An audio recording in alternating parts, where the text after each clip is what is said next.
shiklama Jang bay ni grava Oh nay to bri shiklama Jang bay ni grava Nini kuchi ashu nay to Bini ukik lay to Nini kuchi ashu nay to Bini ukik lay to Ang no chung maya ki kui na Nang le jor jor jor Nang le jor jor jor Nang le jor jor jor Kruai ni mi re kui na Nang le jor jor jor Kruai ni mi re kui na Nang le jor jor jor Kruai ni mi re kui na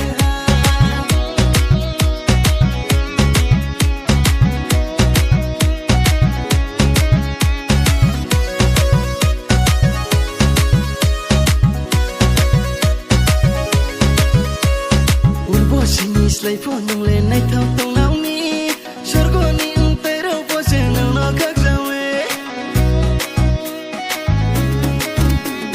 Murbo sini slay po nang le nay thao tong nao mi Shor ko ni ang pero po se nang no kak sawe Ang bay nu ye nu nom tay po se ma chung mi Ashung ni to ki every kiss nam ye ma hoy nao mi Sanang kako au fiu ung chu hale Sham bai le kau chang siya kam sing la ju bu di se ko ni phai bai sho le la mai khele hoi re go hoi ang le pi yo sho le ni krung bai le ang nu chung ma ya khe ye khoi nang ha nung le chor chor chor on nung le chor chor chor on nung le chor chor chor kruk ai ni me ye khoi nang ha on nung le chor chor chor kruk ai ni me ye khoi nang ha nung le chor chor chor kruk ai ni me ye khoi nang ha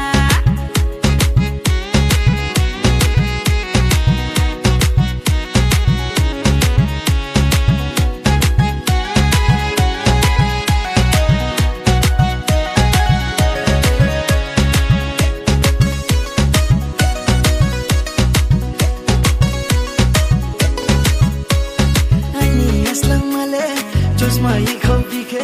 hit chen kong nang mi dress nay to kong we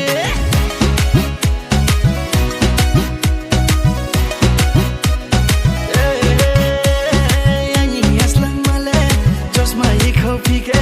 hit chen kong nang mi dress nay to kong we Ani khawle tung ding kese hor se chung kong nang mi yak ta la yin grana tana churi